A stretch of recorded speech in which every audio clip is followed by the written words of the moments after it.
All right. Think think let's get started here. So first of all, huge thank you to everyone for joining us on this Thursday night. Really appreciate it. My name is Eric Karlan. I'm one of the two co-founders of Ivy Experience. I'm really happy to be joined here tonight by two of my favorite people in the world, Jim Wismer, who's our company director, and humble brag here, but also doubles as a board member of the National Test Prep Association, which is as nerdy about test prep as it sounds and amazing. We are so lucky to have him. We are also incredibly blessed and lucky to have Alyssa Coltrain as our director of college admissions. And you're going to be hearing from both of them plenty tonight. We have a lot of ground to cover. So we are going to dive pretty much right into this. Some quick housekeeping before we do get started here. For everyone here tonight, we want an engaged audience. We are here to talk with you and answer all of your questions. And this webinar is going to be as long as people have questions. We're going to have a lot of material to cover, but we hope you bombard us. Use the chat feature, use the Q&A feature. Some questions we'll be answering along the way, but everything else we will stay on and ask questions at the end of the presentation. So we do ask that you stay on. For our YouTube audience, because this event is being recorded, and by the way, to everyone here and to everyone who watches, we do ask that you feel free to share this link with anyone and everyone who you know who could benefit. And also, please like the video, please subscribe. Sharing our content is huge. We do these webinars, whether they're in person with small families, through schools, through community organizations. Webinars like this, we want to dispel myths and misconceptions in the college admissions space. So, you spreading the word is essential to educating and empowering other families. So, with that said, I want to take a moment to establish who we are and why, the three of us are trusted people in the space who, you can trust with the information we're presenting tonight. My business partner, Karan Shah, and I co-founded this company straight out of the University of Pennsylvania in 2010. Karan was doing SAT and ACT prep at the time. I was working with students on essays and applications, and the two of us were sitting together watching football one Sunday, and we said, why aren't there companies out there that college prep companies that put both of these pillars under the same umbrella so that families can really build a relationship with one team and have trusted advisors. And those advisors really are in the trenches with families and know them completely and can help every step in the process. And that was our founding vision and goal. We started as a small local company in the Philadelphia area where we are proud to continue to serve students in person for SAT and ACT prep and academic tutoring. But word of mouth is an amazing thing. We have now worked with students in the past 16 years in more than 40 states in 20 countries, and we've helped students be accepted to more than 500 universities around the world. Our name may be Ivy Experience, but we help students wherever they want to apply. We joke all the time, right? Our success is your happiness, not your bumper sticker. We really want to meet every student where they are, every family where they are, and empower them in their journeys and make their high school experience as successful and fulfilling and meaningful and joyful as possible. So, with that said, why are we here tonight? Why are you all, what information is everyone craving? Probably because of this is why you signed on tonight, because this is what college admissions has looked like over the past decade plus. Not that it hasn't gone on for even longer, but look at these staggering numbers just in the past decade. This isn't the fear monger. This isn't the promote anxiety. This is just a reality. And I think we need to calibrate the conversation tonight that when we're talking about some of these schools, especially these bigger state universities, which we're going to circle back to a few times over tonight, this isn't the same conversation as 5 years ago, as 10 years ago, as 15 years ago, and 20 years ago. I've heard a few times recently, we're shocked by this result. I'm sad too. I'm disappointed too. But shocked isn't necessarily the right word in certain cases. These numbers tell a story. Another story that we want to tell is our success with students and what that looks like. So you see the same columns for the class of 2020, 2025, 2029. You see our stats on the right. And I have to say, we are incredibly proud of our students and are incredibly proud of our team in supporting those students throughout the essay and application process and also their SAT and ACT and AP journeys. What we're looking at in these columns, and we're going to get a lot into this because this is the state of early admissions tonight, not just the state of admissions, is you'll see to these two numbers, our 2030 minimum and our 2030 maximum. For our Ivy experience students, whether you applied early action to the top group of schools, or in the case of Michigan, early action or early decision, we lumped those numbers in together. Or in the case of Duke, Tulane, and Wake Forest, Tulane again, ED and EA, we lump those together, right? The minimum is what we already have. These are admitted students. That's already our percentage. And you can see we are either blowing the numbers out of the water. At worst, we are on par with what last year's averages were by the end of the year. What you see in the next column is the maximum. And we're going to talk, especially Alyssa's going to really hone in on this later about the institutionalization of the deferral, right? So when you're applying early decision or early action, you can get accepted, you can get denied, or you can get deferred, which means your application is going to get re-reviewed and in the regular decision pool, and you'll get a final decision at that time. And you can Unless you're see, Michigan. yeah, hello, Michigan, indeed. And you can, in there, Michigan in particular, you can see the range. Our admitted students to Michigan were already 37% between early decision and early action compared to 15.64% last year. And you can imagine that number has got smaller this year, probably, right? But we still can get a lot more students into Michigan. Many more of our students are still waiting. And Alyssa's going to touch on this later, but one expression we find ourselves saying a lot is a defer is not a deny. A defer is not a death sentence, right? We hear that a lot from our families. Like, is a defer a death sentence? Are we done? No, it's not. It used to be, but it is not as much anymore. But on the next slide, I want to show you some two other schools that I think are just striking numbers. And this really emphasizes why we need to have this conversation tonight and why we cannot sit here diminishing schools, right? And saying, oh, well, that's an absolute lock, right? Or that's not a good school, right? Not our words. This is what we hear from students and parents all the time, right? Complete write-offs and dismissals. Schools that 10, 20 years ago, right? Like University of Tennessee, just a couple years ago, 76% acceptance rate. This year, 35%. This is not shocking to myself or Jim or Alyssa or Jordan and Kevin or other essay coaches or quite frankly anyone else in our company. We hear it all the time. Students are visiting University of Tennessee Knoxville and they love it. By the way, this is not a sales pitch for University of Tennessee Knoxville. What it's saying, what we're trying to say is things are changing fast, right? A school that was a likely last year, maybe a target now. A school that was a target last year, maybe a reach now for the same student with the same grades and the same test scores. Florida State just came back. I was sitting here right before we all signed on, calculating the numbers. I think it's like a 20% acceptance rate. They just released earlier today their early action numbers. 20%, 92,000 applications. Here's some more numbers, right? From, going straight to the tippy top, right? And these are all early decision schools, right? And we took this early decision schools for the Ivies and, the Ivy plus, whatever we want to call them these days, right? These are the ones that our students applied to the most, right?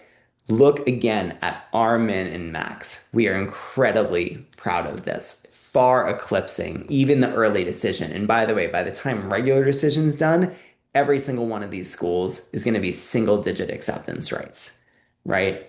I mean, even Vanderbilt, Duke, and Yale last year were all between like 4 and 5% for an overall acceptance rate, right? So we're not even comparing right now our success to the overall. We're comparing our success in supporting students on essays, applications, test prep, everything, well, all the college counseling components to the early decision stats. And early decision is huge. And that's, one thing where I want to talk about now. So what for those of you who have younger students, for those of you who, are coming into this and you haven't gone through this process before, what is early decision? What is early action? And we apologize to anyone here who's heard this before, but this is essential for the rest of the conversation.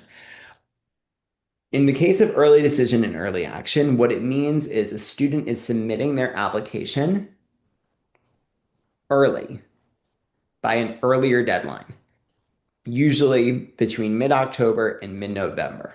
We're going to say that. And they get a decision at an earlier date. So if you apply early decision, you generally hear back mid-December, latest before Christmas. For early action, you can hear back anytime between Thanksgiving and the first week of February, right? And by the way, I do want to make an important note here. People, may be saying, well, the applications don't open till August. That's a fast turnaround. Okay. That is false. Any family, any junior family listening to this, you can start a Common App account right now and start filling in information. The Common App essay prompts have remained unchanged for years. I think they updated one prompt, but the other six options were the same, and you're only choosing one for the Common App personal statement. We're not even going to get into that lingo tonight, but it's the main essay that's going to every school, right? Most school specific supplement essays remain unchanged year to year, right? Your student can start doing work early. We start meeting with students November of junior year. That's the earliest we start meeting with students on the essay and application process. You can start brainstorming now. You can start coming up with visions and ideas of what stories do I want to showcase? What accomplishments do I want to highlight in an essay, in activity descriptions, in the honors section, everywhere. That journey can start now. And we really try to ease into it with students. Okay.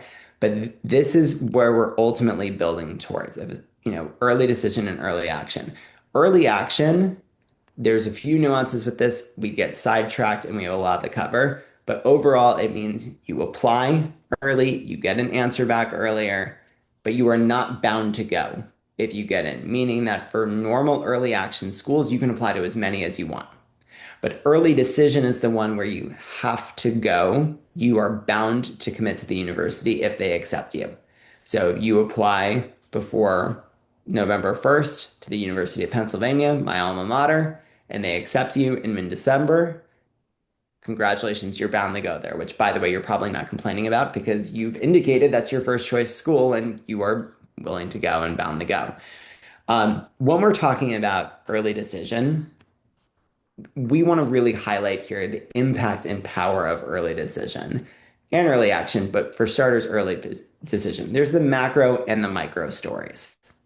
In a macro sense, by the way, you have, the generalization is true. You apply early decision to a school, your odds of getting in go up, right? You can see some of the evidence of that here through the micro stories, right? 62.5% of the 1,225 early decision admitted students were Virginians at the University of Virginia, right? Like that's a high percentage. They are filling up the class, right? And to that point, look at Northwestern University, one of the most prestigious universities in the country.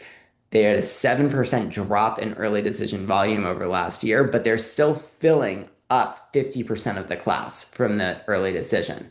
So it's interesting. You may say, well, Northwestern's not getting as competitive. Maybe my odds go up, we'll see what happens. But only if you apply early decision, that class is getting filled up there. They want students who want them, right? Imagine what the numbers are going to be regular decision. It's going to be a lot. Most schools do not offer both early decision and early action. That's not a thing.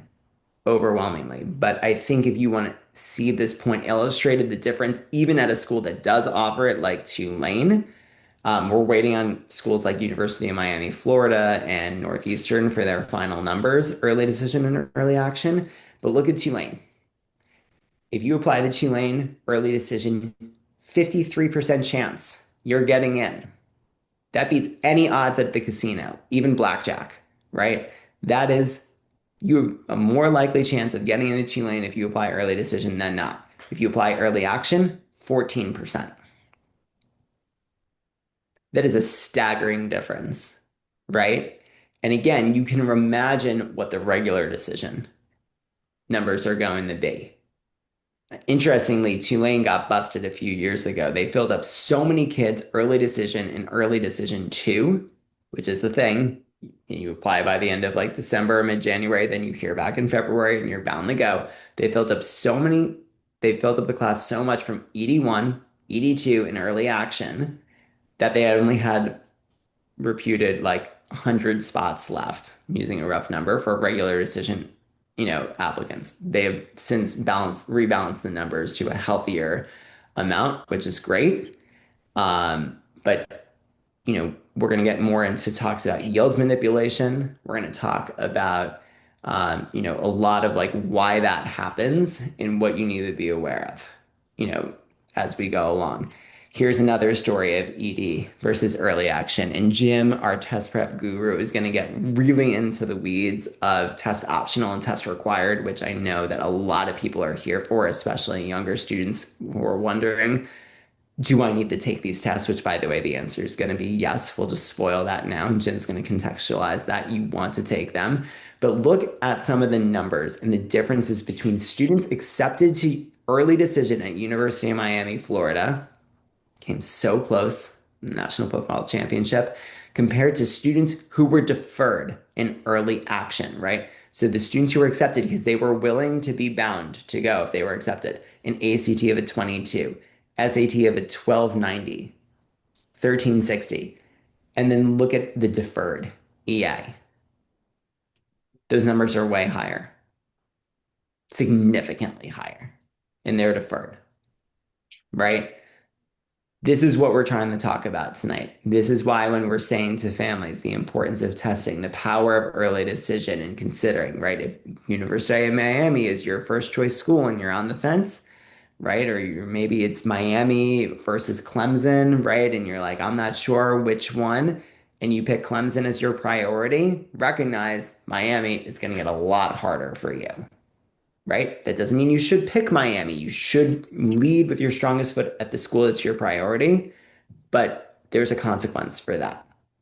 Not bullying people into it, just saying, know the game so you can make decisions. Again, on the next table, I want to illustrate again the power of early decision. What percent of the class is being filled by early decision? Again, this is not just the acceptance rate here. This is what percent of the class is being filled through early decision students. And again, we can do the math. How many spots are left for the regular decision kids? It's much more competitive. I do want to take a moment though and say this, before we go on. If you're sitting here going, wow, I'm not getting into college if I don't do early decision. Or if maybe you're a senior, family of a senior right now, and you're going, wow, my kid didn't get an early decision, right? Now where are they going to get in? As competitive as these numbers look, right? Students get in regular decision all the time. If you have the grades and the test scores and the recommendation letters and the essays and the activities, just because you did not get your top choice, that ED does not mean you are then not going to get any other school. That is not how this works, right? If it was, there would be an outrage. There would have been a revolution by now in the college admissions space, and there hasn't been, right? And I know this is emotional, and I know this is hard for families to reconcile. You look at these numbers and you go, well, how's my kid going to get in? They're going to get into places. It may not be their first choice, but it could be their second, their third, their fourth, they're gonna have options if they put together a really strong application and have all the pieces and ingredients that are needed. So I do want to offer reassurance. This is important to understand and know the game before you enter it, but it's not a hopeless game beyond early decision. Understanding it is key. Let's look at Northeastern as an example. Now, Northeastern is a school that years ago, again, we get this all the time. Northeastern? What? Do you mean Northwestern has a 7% acceptance rate? No, we mean Northeastern University, the school in Boston that has a co-op program. That one, right? The one with the hockey team, right? Because that would be their main sport there, right? Northeastern University has moneyballed the college admissions game for a variety of ways. So, there's two ways of looking at Northeastern. Number one is, you know, oh my God, that has a 7% acceptance rate. I have no chance. No, that's not true. They heavily favor early decision one and early decision two applicants. So yield manipulation works both ways, right? What is yield? Yield is going to be, I should have put this earlier, but it's the percentage of accepted students who actually choose to enroll at a specific college or university. So you're taking the number of enrolled students divided by the number of admitted students.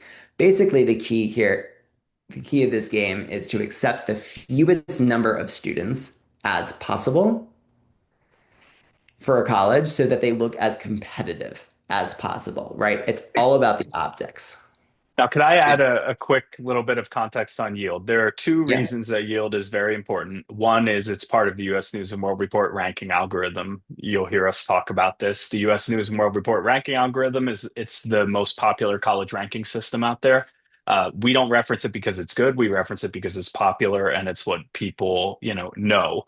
But a lot of colleges, actually, there was a report that in Northeastern, speaking of which, their president his salary was actually directly tied to their position on the US News and World Report rankings. So this is very important to some people and somewhat important to others.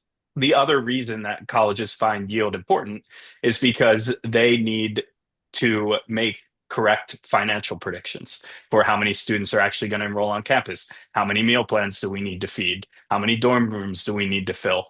And so they need to be able to predict how many students are actually going to show up. It's not going to be 100% of who they let in, right? Early decision, the reason for its power is that it makes the college's financial prediction less risky. So you're giving something your freedom of choice to get something from the college in that case. So this is kind of the background and bigger context for why yield is such a big deal to colleges. And understanding it makes a lot more of colleges' decisions make a lot more sense. Yeah. And let's go back to Northeastern for a moment. Just because I want to illustrate that point, right? You see these two early action students at top, 1400, 1510.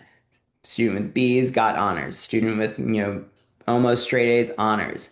Then the student with the 1570 and the straight A's got accepted to the Oakland, California campus for the first year. Not even directly admitted to the university, right? And to Jim's point, right, they're not going to just accept that student directly campus because they know that that student is not going to Northeastern in all likelihood. They're playing a game. They're playing the odds. And this is where you go, you're going around town, you're hearing stories, every time a parent calls me and they're like, what, I heard this story about this kid and this happened. I'm like, there's always more to the story. Sometimes it's commentary on the kid, sometimes it's commentary on the game. This is the case with Northeastern. And again, it's important to understand, and we'll get a little bit more, into this. And for So my, context, when it comes to statistics for the US News and World Report rankings, statistics to branch campuses don't count. So that's why this student was admitted to a branch campus for their first semester, because then Northeastern doesn't have to report them in the denominator of their yield rate, right? So this is how they play games with these kinds of things. But what absolutely. they do is they can have their cake and eat it too, because if they're wrong and this student really wanted to go to Northeastern, the student still has a path, right? So that's what they're thinking with this kind of decision. Absolutely. Now, Northeastern's not the only school that's hypersensitive to yield manipulation. So, Jim, I think we can now go back or go forward 2 slides. We want to point out a couple of schools who are also culprits in this really mastering the yield manipulation game, right? And overwhelmingly, if you're trying, we're generalizing here, right? Medium-sized private schools, Tulane, Case Western, Northeastern, U Miami, BU. This is just naming a few. We could have named more. We could have named fewer, but we're not picking on these schools to be mean. This is just reality. And what's happening right now when we talk about the state of early admissions, our team has watched an amazing evolution over the past few years, where when COVID started and people couldn't visit campuses, people really struggled to make a school list. And we figured when the world opens back up again, it's going to be easier, right? Families will feel more comfortable. They'll be more on top of making a school list.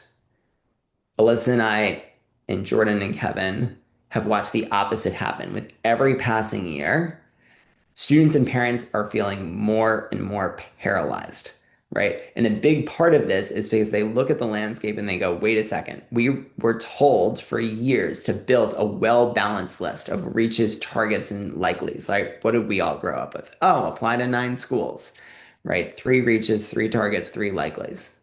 In theory, good advice.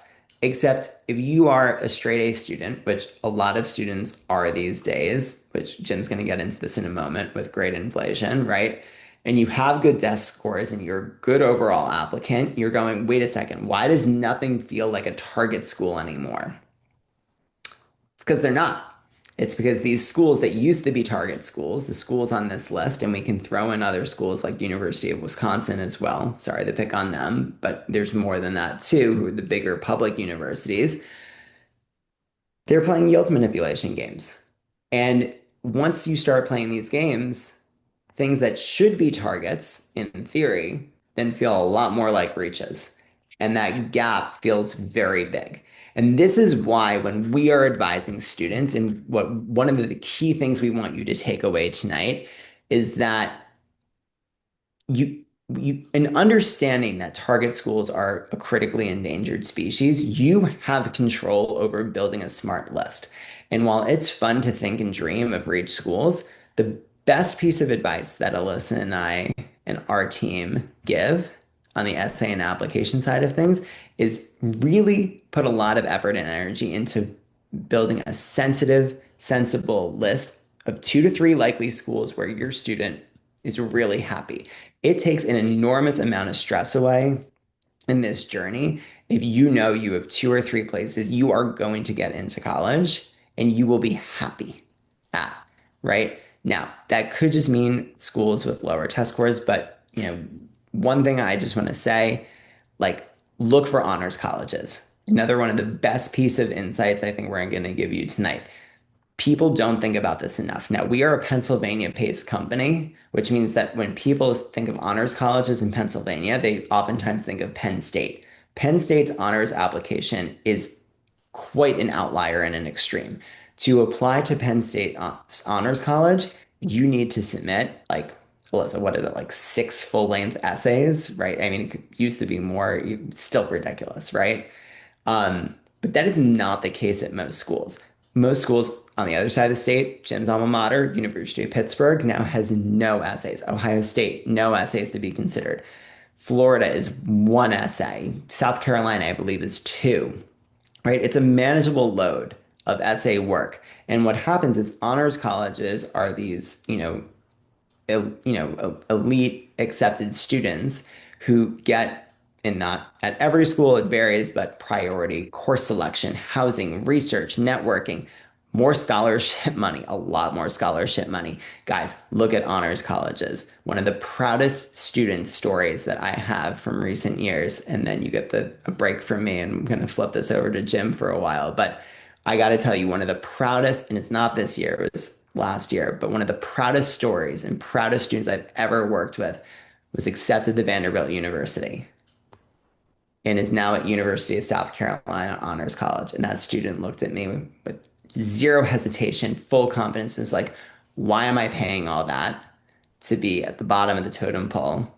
Here, I get a free ride and I'm going to have everything, access to everything. I'm going to be top dog, right? They're thriving. I could not have been prouder of them, right? It is not about the bumper sticker. It is about finding the best fit for your child in this journey. And we give a lot more webinars that are holistic and talk about those things, but I cannot emphasize that enough. Um, Jim, this is kind of our handoff here, but when we're talking about, the Common App data, I think it's worth noting, and I know you're a big data analytics guy. Common App is very transparent. A lot of colleges individually are not always transparent with the data, but Common App releases a lot of data. So can you take us through and crunch some numbers for us? Sure. So, first bullet point here, important to keep in mind because we saw a 5% increase in the number of applicants to colleges on the Common App, but a 10% rise in total applications. In And other you and I have words, argued about that. we have, but what this shows is that the growth in applications is double the growth in applicants. It just means more students are applying to more schools per student. And that trend, if we just look at the average number of schools per student, up to 4.9 from 4.68. Now, you might think, who the heck is applying to fewer than five colleges? This is going to be skewed a lot by students who are in, financial situations where it's like, hey, I can apply to the one school I can commute to from home. And if I don't get in there, I'm going to community college or I'm getting a job somewhere else. So this is going to always be skewed by the low outliers because there are a lot of students who are only applying to one or two schools because those are what the realistic options are for that student. Keep in mind, this is nationwide data, not only students who are interested in highly selective schools, which is most of the audience here. This trend in increasing applicants has been going up. Now, generally speaking, I like to think of the increase in applicants as a good sign for our education system. In other words, more students are feeling college ready and are being encouraged to apply to college. That's broadly speaking a good thing. The college age population has been growing steadily. 2026 is actually the first year it will start to decline. This is called the demographic cliff. I won't focus on it too much this year. We focused on it a lot last year. If you want to scroll through our YouTube history, for last year's presentation. But you can see the increase in applicants. Looks like this year's percent increase was not the highest percent increase we've seen in the past several years. The increase in applications has been a steadier trend. So, in other words, that rounding off of the increase in applicants is not really hitting the increase in applications yet. So, Or will it? or will it? Right. Exactly. Now, to look at some kind of broader trends, and these are trends that Common App chose to highlight, I think they are instructive. So, three groups of students here: underrepresented minority students, below median income students, and first generation college students. They all had an increase in applications at or higher than, or I'm sorry, increase in applicants all higher than the average of 5%, right? So, what we're seeing, I would say, is an increase in availability of college to those students. That's again good thing for the health of the system. A decline in international applicants, perhaps not too surprising to people who are following the news. And the growth has been largely in domestic applicants. So when we think about applicants from the United States, the number is actually higher than 5% to offset that decrease in international applicants. In-state versus out-of-state. Now, we kind of alluded to this talking about Virginia earlier, but for most state schools, you're going to see a different acceptance rate for students in-state versus out-of-state. One thing to note about these situations is that athletes are typically not drawn along state lines in quite the same way that the overall student body of the state school is. There are state schools that have very well defined numerical criteria for what percentage of their students must come from their home state. At the University of North Carolina, Chapel Hill, it must be at least 81% North Carolina residents, and that is a stable number over time.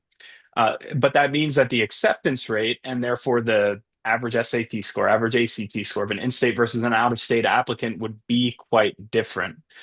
So you can see here that for pretty much any in-state situation, you're going to see higher acceptance rates than out of state. Now, this intersects with the world of test scores as well. We've had several schools start to require test scores. We've had more return to what I call an honesty about how they actually feel about standardized testing, which is generally speaking, preferring to have that strong score. And schools are starting to admit a higher percentage of students who submit test scores. We're going to break down these numbers a lot on a future slide. Um, but I do want to point out that some prominent state schools are becoming as selective out of state as Ivy League colleges. UNC Chapel Hill has been the poster child of this, as well as University of Virginia, right? But this is happening at Michigan now, very famously. And due to a recent change in Wisconsin law, it's happening at the University of Wisconsin as well. This was something Also, we covered Florida, in last year. Florida, also yeah. Florida So, I and mean, Texas. and what happens is as colleges get more competitive in the sense of lower acceptance rates across the board, out of state applicants to in state universities are going to feel that pinch more strongly. So, this is a trend you can expect. Um, More students than ever are interested in going to large state schools with Division I football. That is a trend we've seen very Yeah. consistently for many years now. We've mentioned it in this presentation, I think 4 years in a row. But someone told us once they called it like the TikTok effect, right? Like everyone, is tailgating and having a great time, and people see that, and students who used to exclusively apply to Ivies and liberal arts colleges are going, wait a second, I can have a great elite education and I can go watch football and party too. It's a different time. So, in that scenario, it's just important to keep in mind that when you're looking at an average SAT score for a university and you're an out-of-state applicant, the average is higher for you than it is posted in their kind of aggregate data. There are some schools that will be honest with you about this information. We once emailed Texas A&M for a student and asked them, like, hey, could you tell us what your average ACT score is for an out-of-state student? Because we know that it's going to be higher. And they give us an exact number. So sometimes they're forthcoming with this. More often they are not. And you kind of have to read the tea leaves to figure it out. With all of that said, there were a lot of kind of random breaking news stories in the college admissions world lately. And a few things to just touch on here. We won't delve too much into this because it's not as important in terms of actionable information for students who are really strategizing this process. 40% of Stanford undergrads receive some kind of disability accommodation. And this could be, a disability for housing preference or for extended time testing in the classroom. This is a trend we're seeing kind of increase these diagnoses over time. And then in a world where affirmative action has been explicitly outlawed, so just for a brief background on this, the Supreme Court ruled against affirmative action a few years ago. Colleges sort of got around this by changing their college essay prompts to feature essays that encourage students to write about their background and their lived experience and how that impacted their lives. So that instead of considering race as a statistical category, they were considering it more as a subjective factor in the admissions process, and how that affected students. And that explicit practice was called out and made illegal. And what that means is colleges are still trying to focus on admitting a diverse class, but they're focusing on what they legally can focus on, which is socioeconomic diversity rather than racial diversity. So this is a new world in college admissions, and we're still tracking this. So we don't have any kind of profound conclusions to share with you on this front, but that is kind of the state of admissions, which is the point of us being here. And here is the big one, or what I call the crisis of competence in American higher education. There was a report from the University of California, San Diego, that stated that of their incoming freshmen, 12% of them fall short of middle school math standards on a placement exam, and they are placed into a new remedial math course.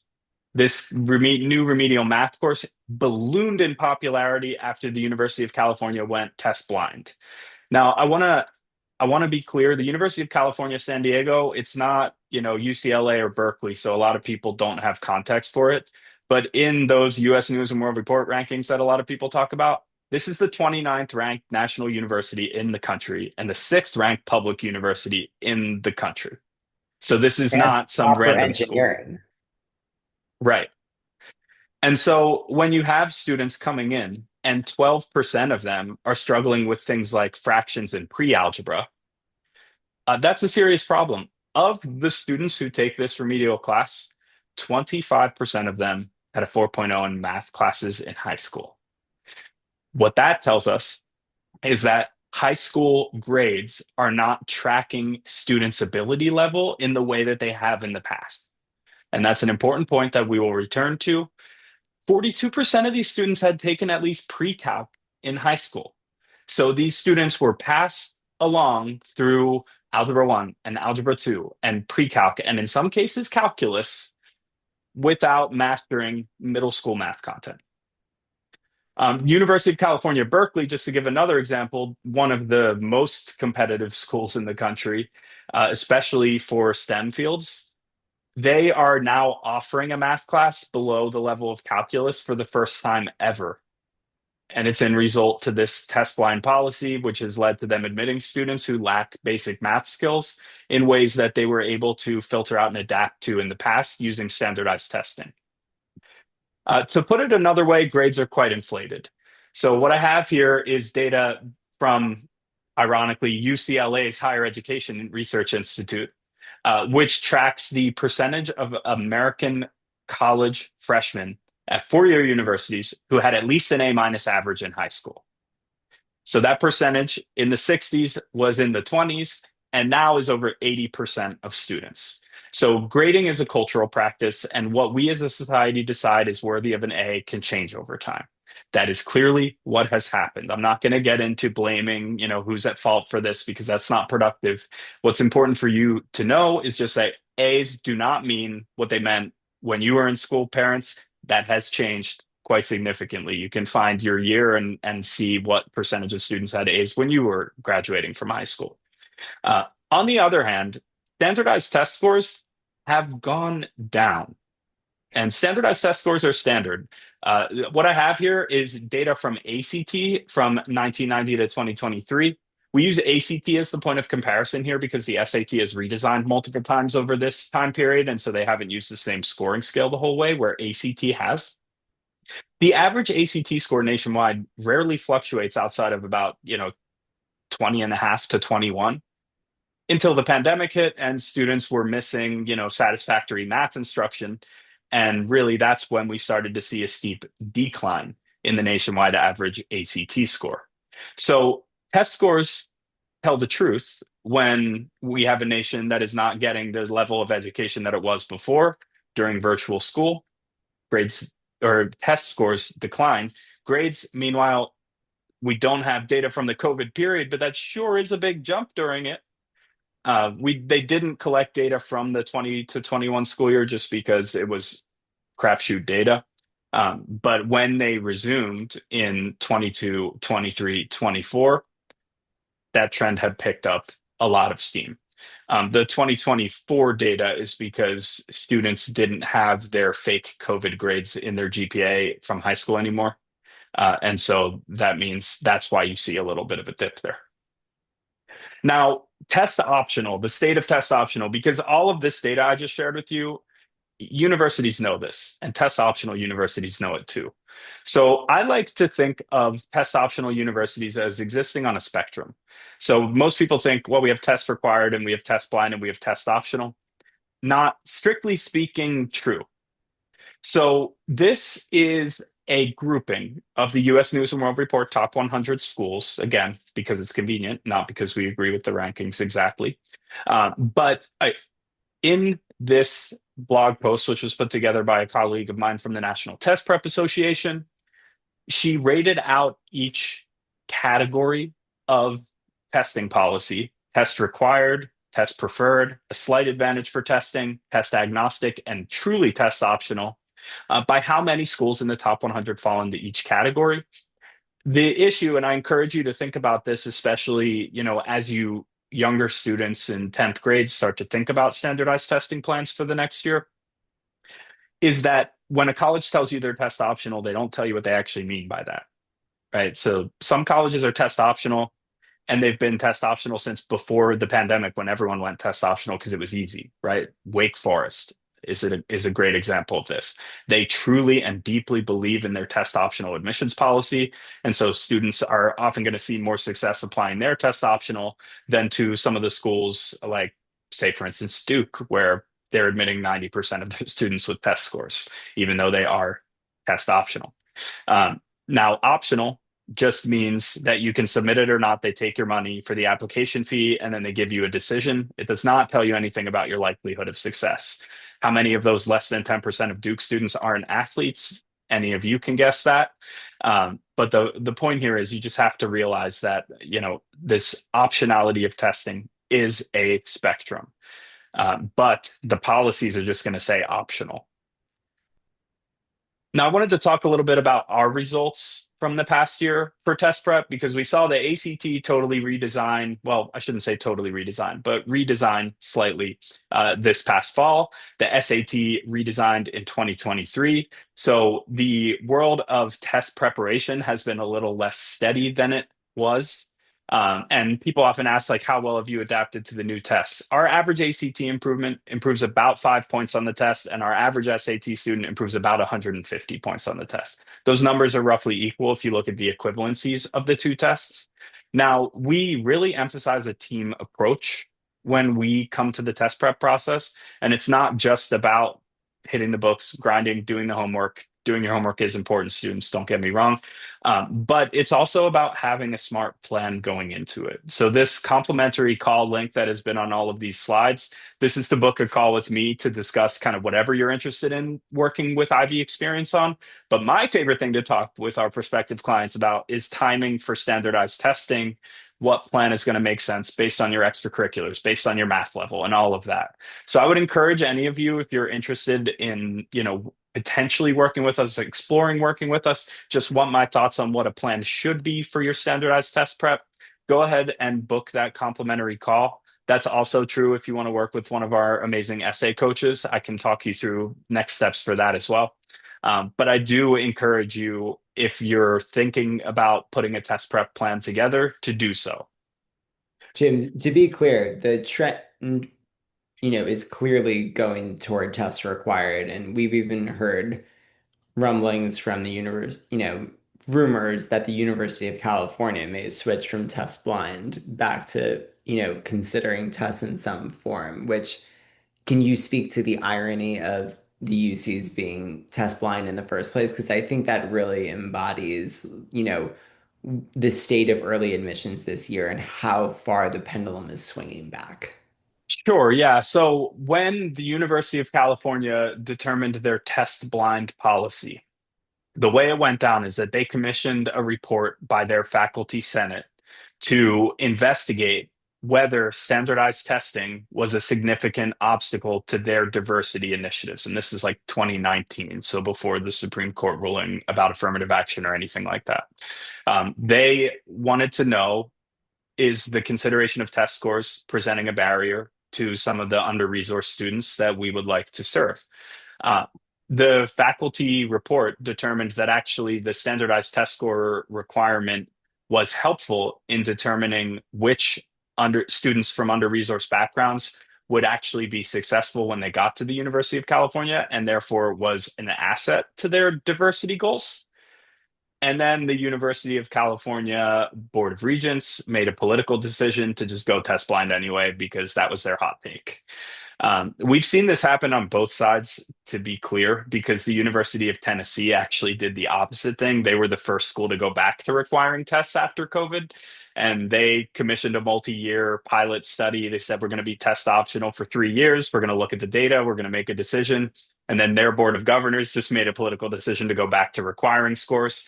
So I'm not trying to say one side's right or the other. It's a shame they didn't wait and get the data and make a more nuanced decision. But sometimes, the board of governors of a university has their own idea, and that's that. Um, Now, in terms of trends with test score reporting, Colleges have become, as I mentioned, more kind of outspoken about their preference for strong test scores, and people are listening. So the number of applicants reporting a test score grew by 11% this year. That's partially accounted for by the number of schools that went back to requiring scores, but there aren't enough schools that went back to requiring scores to fully explain that number. So that means even in test optional contexts, students are definitely reporting scores more often. And the number of applicants who did not report a test score is on the decline. So we can see, and you might wonder why these numbers aren't the same or aren't that strongly correlated. And it's because you can report a score at one school and not at another. So you don't have to submit your application the same way to every college. So, looking through some data of Ivy experience students, we're going to look through three schools that are test required, starting with the University of Florida here, and three schools that are test optional to just show you the spread of standardized test scores and results to just hammer this home. So, you can see that at the University of Florida, not a single student who scored above 1500 or the equivalent 34 on the ACT was denied, nor even a student in above the 1460 range or 33 range on the ACT was denied, right? So these, and obviously there's way more to just the standardized test score in admissions, but the trends that you'll see in these tables pretty much speak for themselves with how highly universities are valuing this data.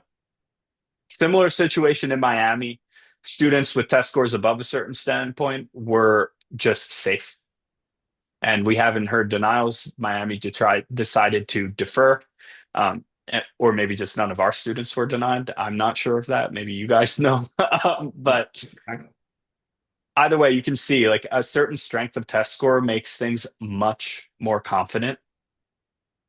And Georgia, another one of our popular, test required schools, similar pattern. And we just have, again, accepted students are typically the ones with strong test scores.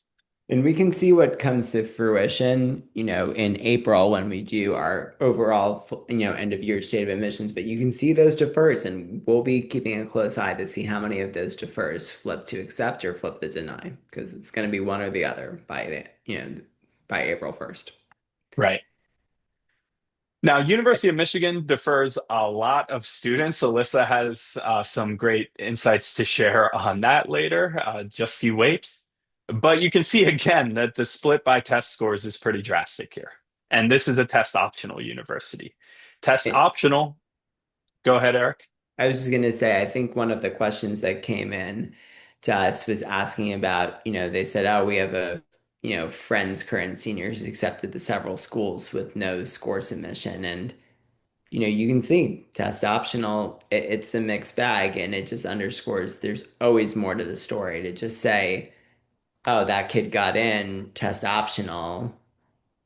That's such a small slice of the picture, right? Like, It's a small slice of the picture, and the question I always have when students are admitted test optional is what was the third party validation of their academic performance? Because a lot of the times we use the term test optional because that's what colleges use when they really mean SAT or ACT optional. And when you say I applied test optional, what you mean is I didn't submit an SAT or ACT score.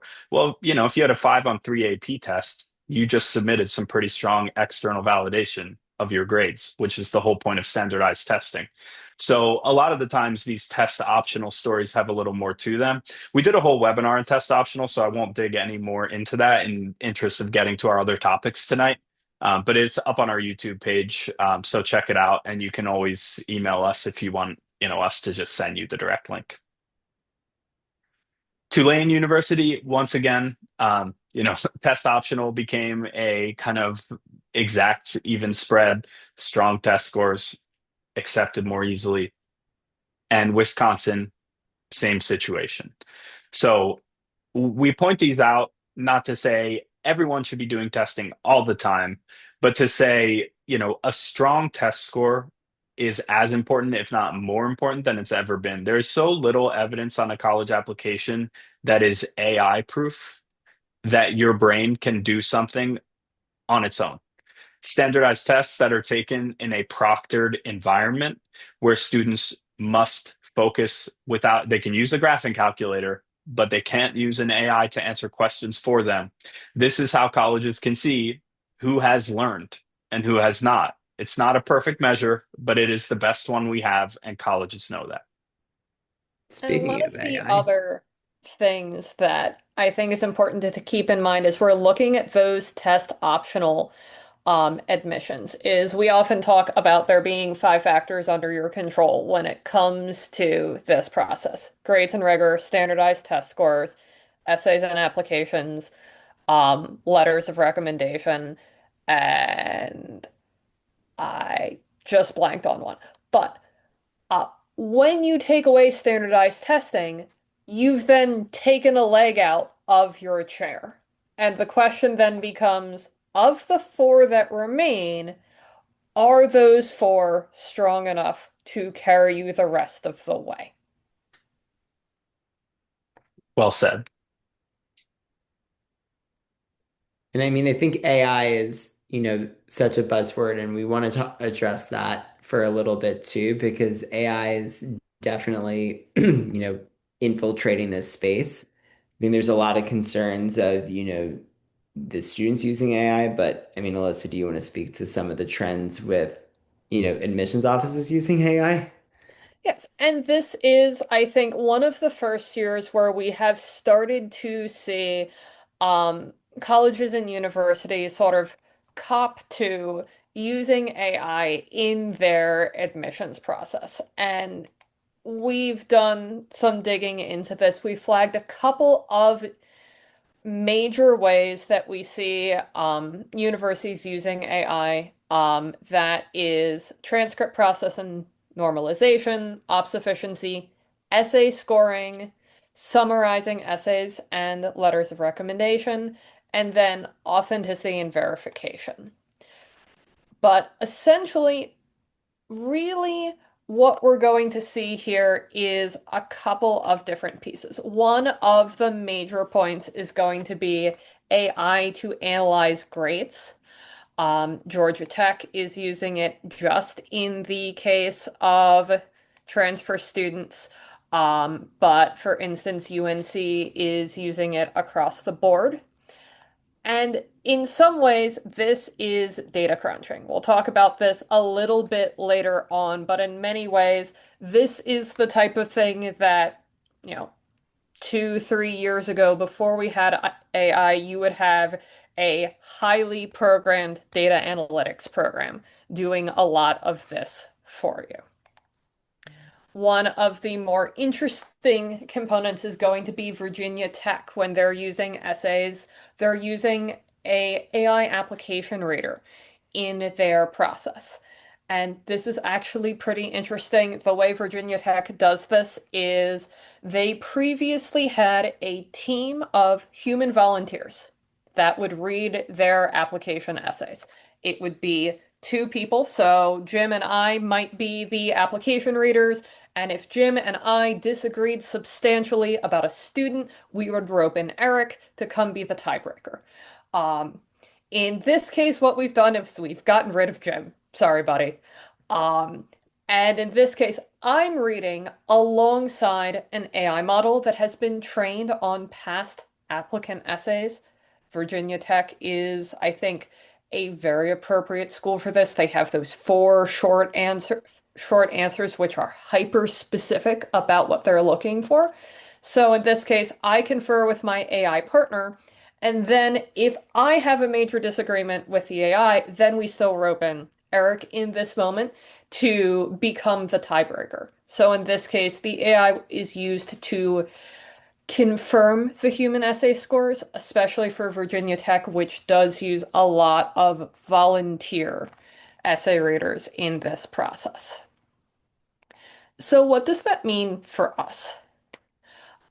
Um, as a company, as a note, we do not and will not use AI in the advising of our students on the college application or essay process. We pride ourselves on the relationships we build with our students, on getting to know them at a really deep level, and then using that knowledge and understanding and empathy to help them build, a essay and application that is going to serve them well in the process. Um, this is, as we said before, that essay grading component is really the only thing that is different in substance rather than flavor. Schools have always needed to take transcripts from the thousands of high schools across the United States and convert them into something that is able to be compared. So you can read a student's transcript from California and a student's transcript from Montana and a student's transcript from Pennsylvania and have them all make sense to each other. This was something that was just done with data analytics beforehand. But as far as the essays go, there isn't much change here. And when we advise students, because we were on top of the Virginia Tech release when it came out, AI is not particularly great at nuance. But then again, neither is an admissions officer who's already read 70 personal statements by 2 p.m. and hasn't had their second cup of coffee yet. So, substantially, our advising doesn't change.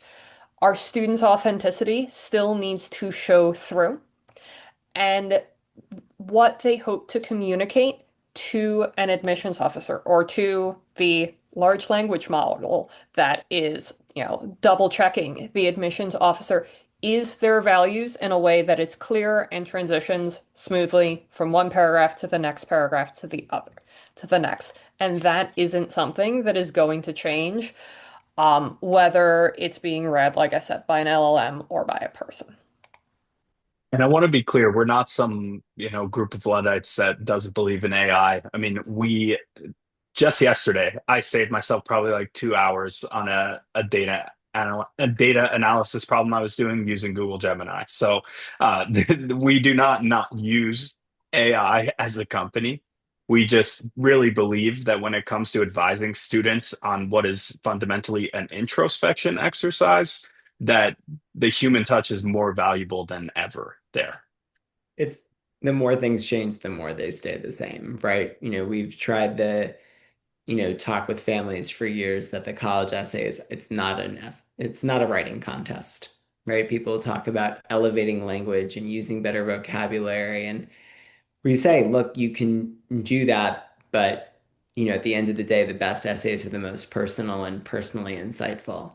Interestingly, as a side note, I mean, this has gone back for years, right? Years ago, the University of California was at a admissions conference, and they were talking about how they literally cannot dock points on an essay. And for an applicant, for grammar and spelling errors, they have to evaluate it just on content. So, when Alyssa's talking about the emphasis on content and personal insights and that humanity, you know, rubrics and AI may make it sound like it's all cold and artificial, but the humanity is more important than ever. And I also, because I know I opened this by ragging on admissions officers a little bit, and I think the two former admissions officers in our company, Jordan and Kevin, might be taking a little bit of umbrage here.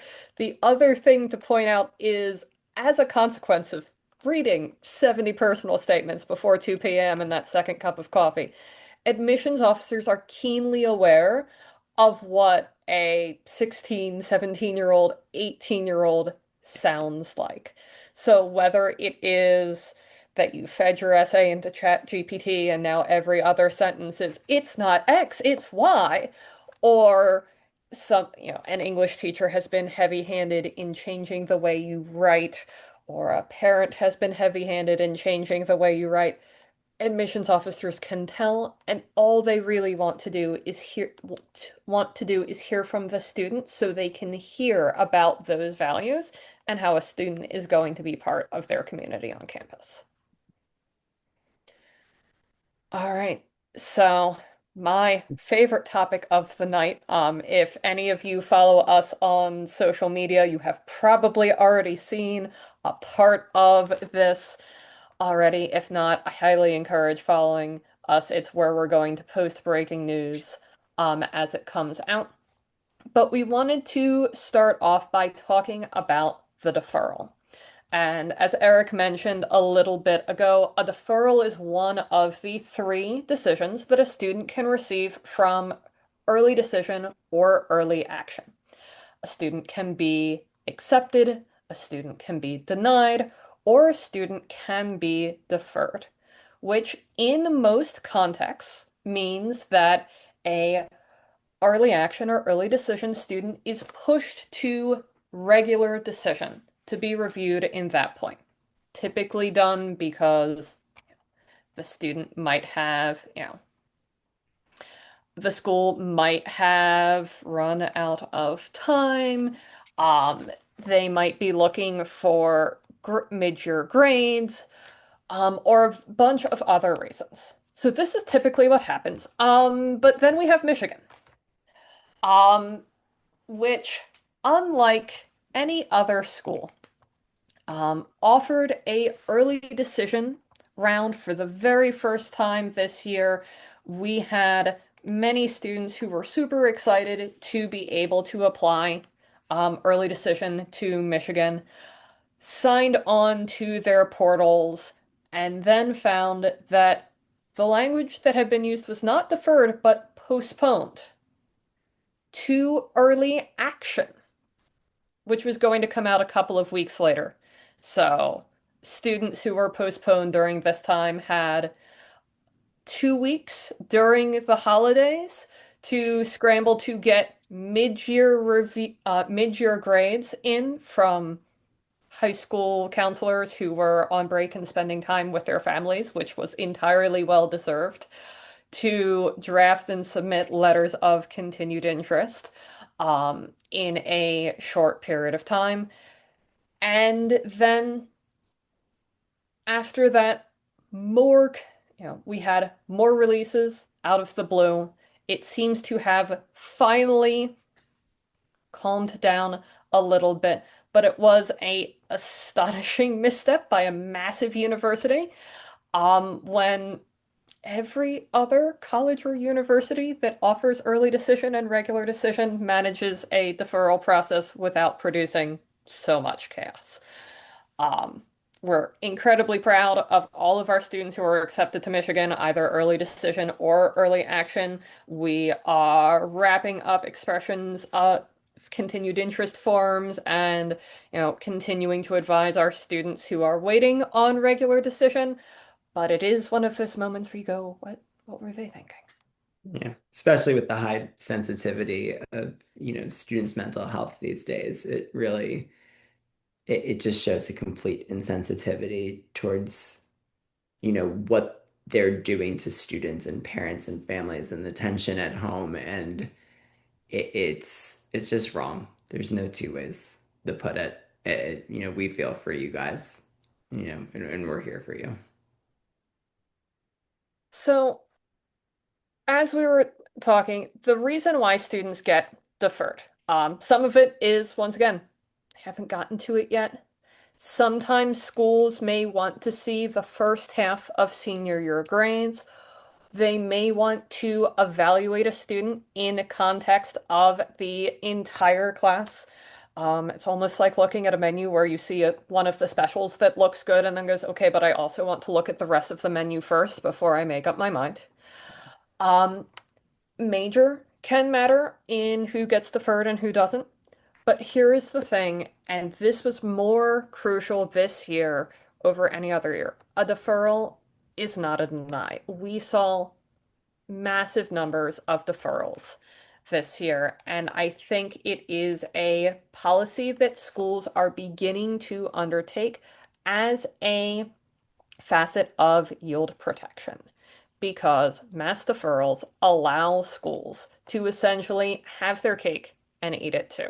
And I have a little bit about what I mean on this next slide here, where, especially for schools that don't have supplement essays, um, brainstorming, drafting, revising, proofreading a supplement essay is a big undertaking. We work with students on these, throughout the summer and sometimes into the fall. For schools that don't have supplement essays, it they're an easier lift. It is easier to apply to a school where you don't have to write an additional essay for them. So, for these schools that don't have supplemental essays, it drives up their application numbers, which Jim was talking about that fraction of acceptance rate. We're increasing the denominator. If I can get a couple thousand more students to apply, even if I'm admitting the same number of students, my acceptance rate is going to look better. And then when we defer, we can still protect our yield. I'm particularly going to call out Auburn and Case Western here, who, when they deferred students and asked them to send an update form, which I'm going to give credit to Michigan here, was just a please provide us with any updates to your application that you want to provide, extracurriculars, grades. Auburn and Michigan, though, on our next slide, essentially ask students to write a supplemental essay. These are classic Y college supplemental essays that students typically write and submit as part of their application, but Auburn and Case Western chose to put it afterwards. And we had students who went, well, Auburn wasn't my top choice anyway, and I don't want to write the essay, and I'm in somewhere else, so I'm just not going to be, I'm just not going to be considered in regular decision. And it works for that school because now Auburn knows, oh, well, you wouldn't have come here anyway. So it allows them to have their cake and eat it too in a way that is disingenuous, to put it nicely. So then, what does this look like outside of our potential bad actors here? Um, we're still seeing these deferrals, but a deferral is not a death sentence. A deferral is not a denial, where, and we're choosing once again our really sort of high caliber schools here, where Penn defers 30 to 35% and then goes to admit 8 to 12% of their deferred students, which is still double their early admit rate. And we can see that across the board in these schools, there's still a substantial number of deferred students who are admitted from the regular decision pool. I know this specifically for Duke from counseling a student. In their deferral policy, Duke tells students the fact that you applied early decision is still going to be weighted when we reconsider you in the regular decision round. And we see these same types of numbers even in our, big state public schools where mass deferrals, Michigan defers 50 to 60%. Sometimes we advise families when they're applying early action, just assume you're going to get deferred and be pleasantly surprised if that's not the case. And then high numbers still admitted in regular decision. And that is really going to be the point that I want a lot of families to take away is that it can be really disheartening to receive deferral after deferral after deferral. It can cause a lot of panic, especially when, students are on social media and seeing their classmates get in or commit somewhere. But stick it out. Good things are coming. Deferrals are not denials. Do your best on whatever the school asks you to do, whether that's a letter of continued interest, an update form, writing an additional essay, Auburn, or just hanging tight and making sure that your mid-year grades are sent. And I think we have shown you enough tables at this point. We are happy to stick around and take as many questions as you have for us. Please feel free to put those in the chat or the Q&A. All right, I'll run us through some of our questions and direct them to the appropriate person. First question came through the chat. Can you comment on which schools accept superscoring? To back up a moment, superscoring is a policy where a student could take the SAT multiple times or the ACT. I'll use SAT as an example. Let's say they scored higher in the math the first time they took it, and then higher in the reading and writing section the second time they took it, they could use that higher math score from the first time and higher reading and writing score from the second time. They would recombine into an overall score that would be the combination of the two higher sections across both dates. This is a policy that has become more popular in recent years. I would say most of the schools that our students are most interested in do superscore. But to use the Pennsylvania example, our two flagship state schools, Penn State does not superscore. They just want your single highest test state, and Pitt does superscore. So two state schools in the same state can't even decide on a policy together. You really have to check individually. So I can't just sit here and kind of rattle off which schools do and don't. You just have to look it up, unfortunately. Next question. We've heard don't bother with ED unless you're an athlete or legacy. Any truth to that? And there's a second question I'll read at the same time because I think the answers here will be linked. If you take away hooked applicants like athletes, legacy, donors, celebrities, etc., how do the acceptance rates look in Ivy League schools for the early decision round? I mean, Go for it, first of all, Eric.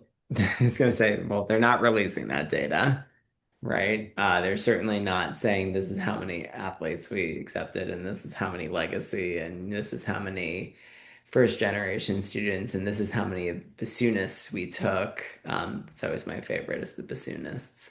Um,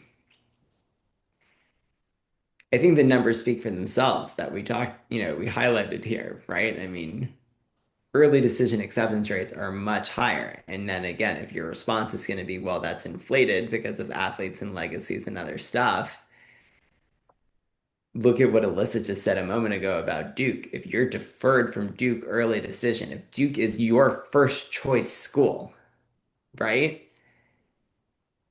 And they defer you, they're considering the fact that you applied early decision when they reconsider your application, which they're reconsidering your application in comparison to kids who applied regular decision. They know that you applied ED. They know you were willing to commit. To put it, a bit cynically, they know they have you if they take you, right? We saw this phenomenon with Michigan, by the way, this very year. Students who, to Alyssa's point, applied early decision, and there was that continued interest form to fill out. And then on January 5th, like less than 3 weeks later, a bunch of ED kids got in. And we figured, well, maybe it's the ones that submitted the continued interest form early. Nope. It was a random selection. So if you applied early decision and you were accepted January 5th instead of December or whatever, 19th or whatever, you were now into Michigan. You weren't bound to go to Michigan, but you were in the Michigan. Let me tell you something. Unless I'm not remembering a student right now, which is very unlikely knowing me, I think every single ED Michigan kid who then got accepted on January 5th has already committed to Michigan. Yeah, the idea that you shouldn't bother with ED is got to be one of the biggest myths I've ever heard, right? ED is a big boost at most schools, and even the ones like I think NYU will say it doesn't make a difference. Come on.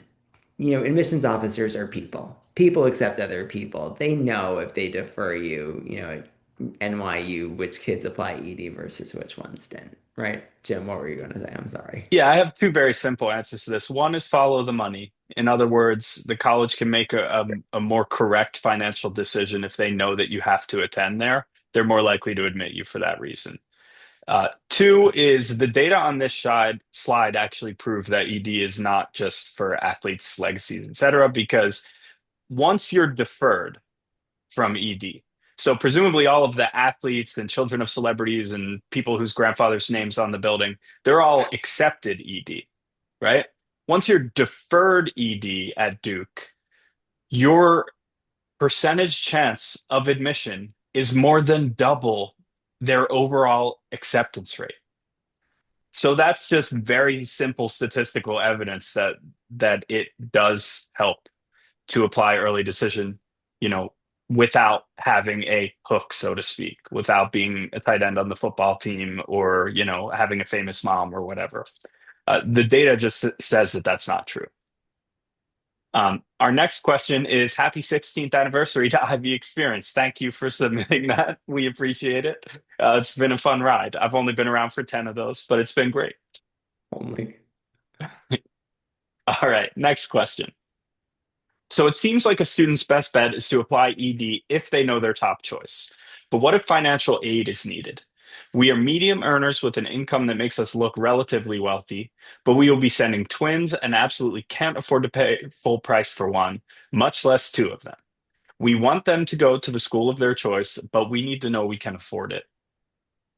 So, just as a first contextual note, because I think this is something that applies across the board. Those of you who have seen our other webinars might have seen us talk about the idea of fit when it comes to building a college list. And we always say that the first component of fit is financial. Have those conversations first and early so that, everyone understands what the parameters are, because it is a lot easier to not look at schools that are outside of a particular price range than to try and fall out of love with a school that is out of that price range. When it comes to early decision specifically, you, our questioner is correct in acknowledging that when you make an early decision commitment, you are committing to attend without the ability to compare financial aid packages. There are net price calculators on every single college website.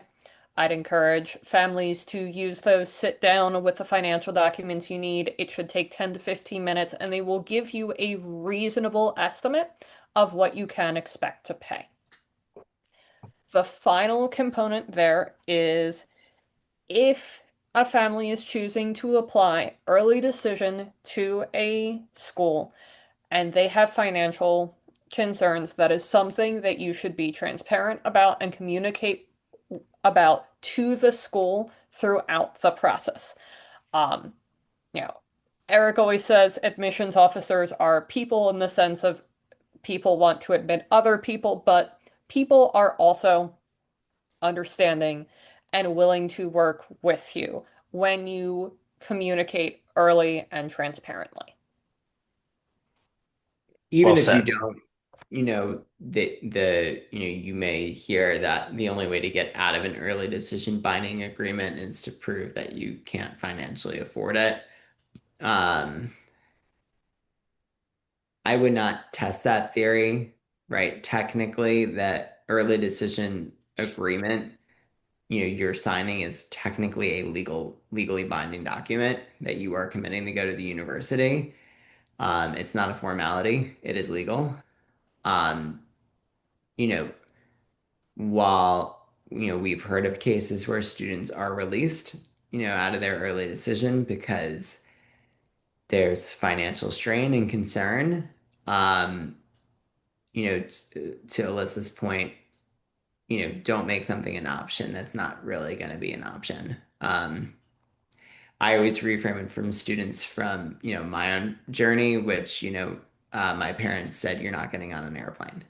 Right. So in retrospect, it would be really easy for me to say, oh, I would have been really happy at Northwestern or Duke or Emory or Wash U.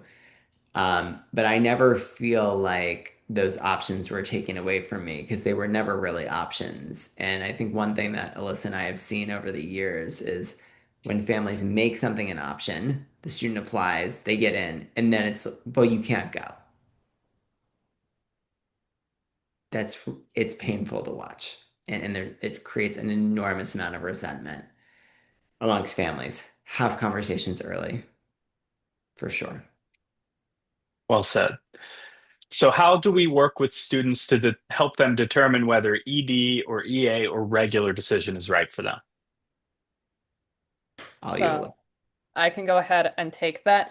I'm going to work backwards a little bit and talk about early action first, because in many ways, our advice when it comes to early action is that there is no strategy.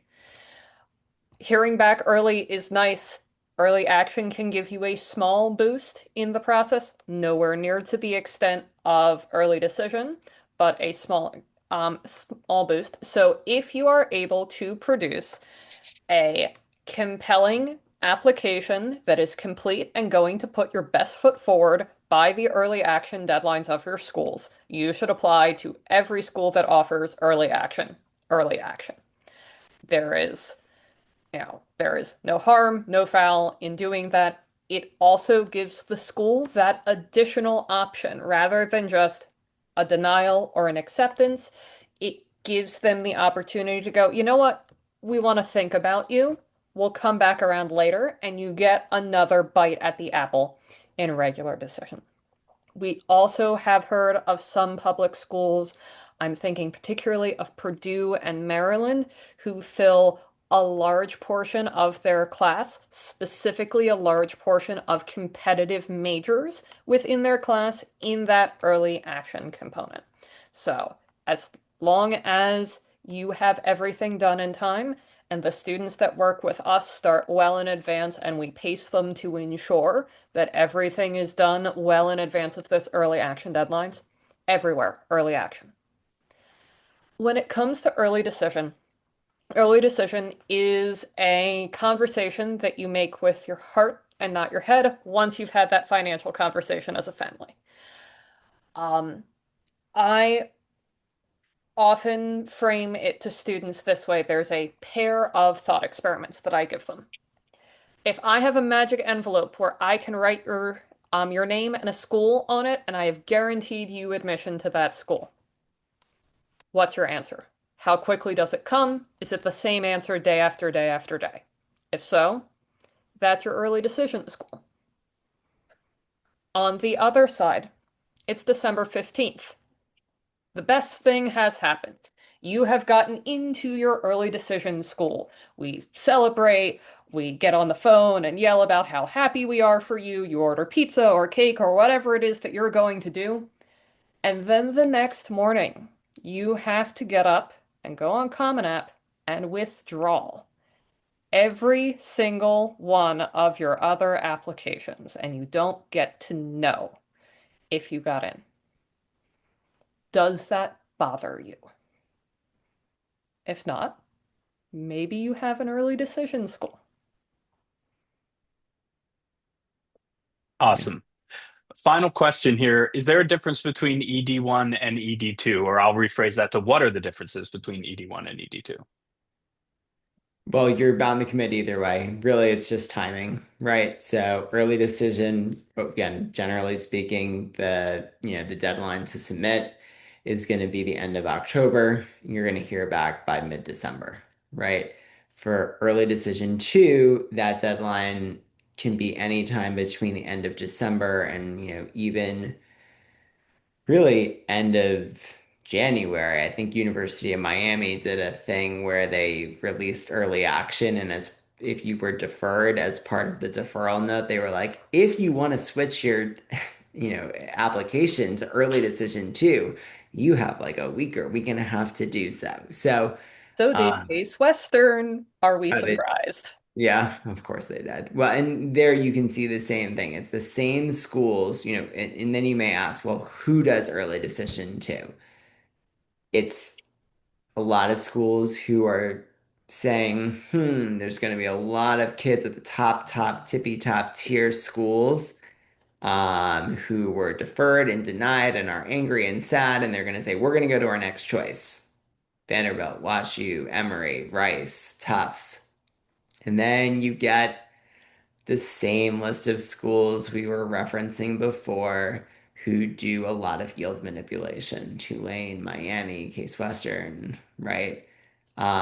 So it's an interesting thing, this group of schools that does early decision two.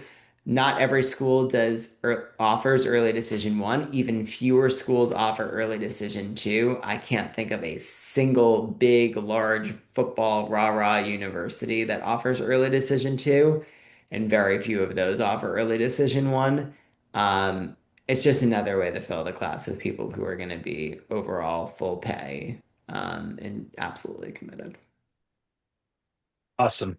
Well, thanks everyone for your time and attention tonight. We really appreciate it.